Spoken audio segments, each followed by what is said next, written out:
성경에는 정말 짧은 책들이 몇 권 있잖아요. 그 중에서도 오늘 우리가 살펴볼 유다서는요, 분량은 적지만 메시지만큼은 아마 가장 강렬하고 긴급하다고 할 수 있을 겁니다. 이건 단순한 편지가 아니라 교회를 향한 아주 뜨거운 경고장 같은 책이거든요. 자, 근데 이 편지에는 아주 흥미로운 미스터리가 하나 숨어 있습니다.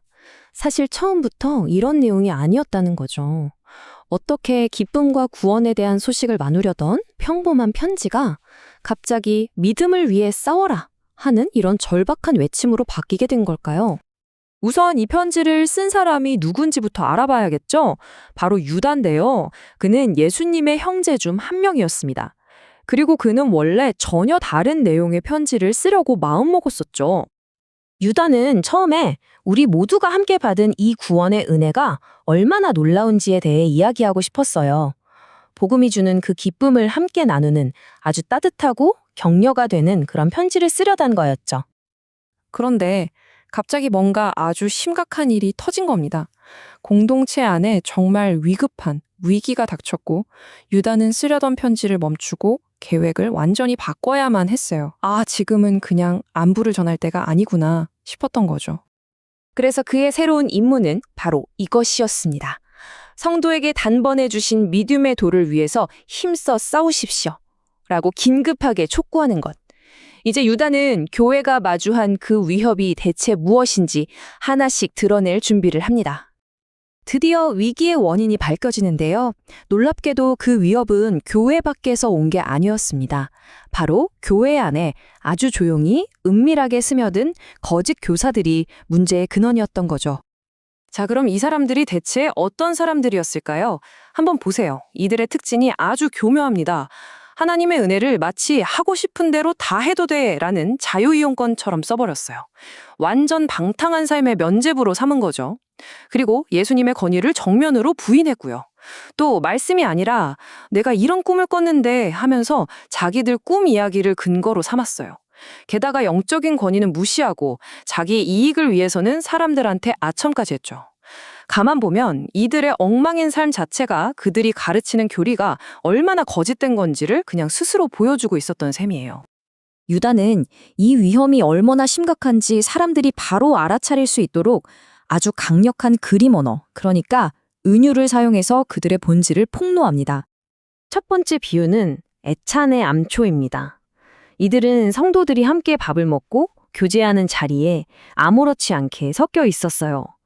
겉보기엔 그냥 공동체의 이론 같았지만 사실은 그 공동체라는 배를 난파시킬 수 있는 눈에 보이지 않는 아주 치명적인 암초 같은 존재들이었던 거죠. 다음은 비 없는 구름이라는 비유인데요. 이건 뭘까요? 네, 마치 시원한 비를 쫙쫙 내려줄 것처럼 잔뜩 기대하게 만들지만 실제로는 물 한 방울 없는 텅 빈 구름이라는 거예요. 영적인 생명이나 양식을 줄 것처럼 말은 번지르르 하게 하지만 실속은 전혀 없는 거죠. 그리고 이 마지막 비유는 정말 소름 끼칩니다. 바로 유리하는 별. 별은 원래 길잡이가 되어주잖아요.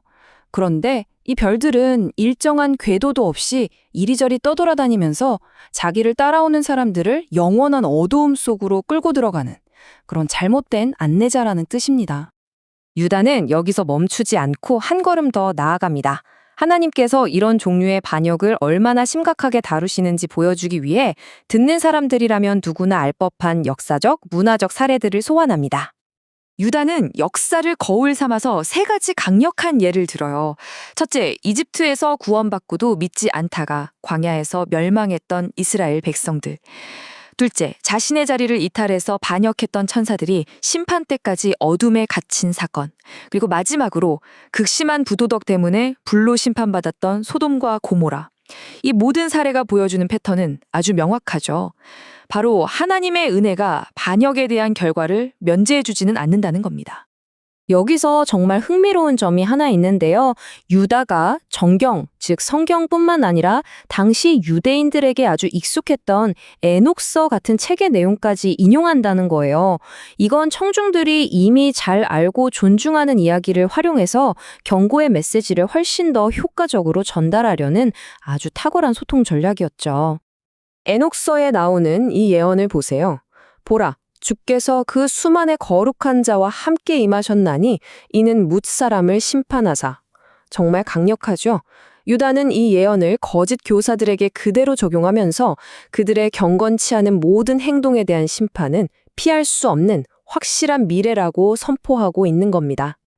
자, 지금까지 문제의 심각성에 대해 이야기했다면 이제 해결책으로 넘어가 봐야겠죠?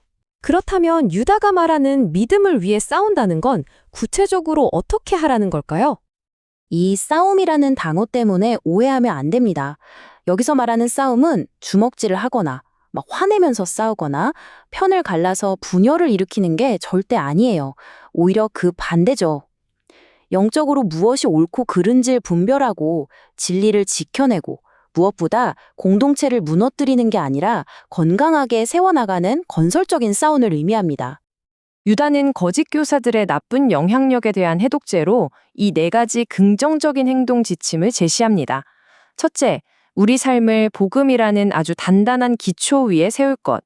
둘째, 성령 안에서 기도할 것. 셋째, 하나님의 사랑 안에서 자신을 지킬 것. 그리고 마지막으로 예수 그리스도의 긍휼을 기다릴 것. 결국 유다의 가르침의 핵심은 이거예요. 최선의 방어는 그들을 공격하는 게 아니라 우리 스스로를 세우는 것이라는 사실.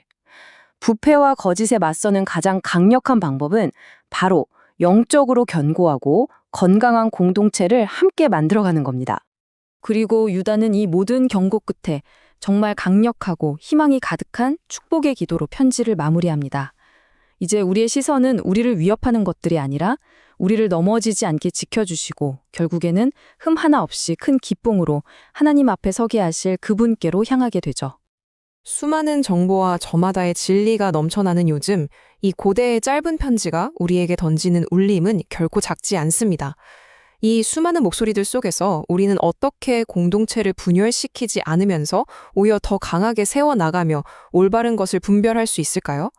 아마 이것이 오늘 유다가 우리 모두에게 던지는 마지막 질문이 아닐까 싶습니다.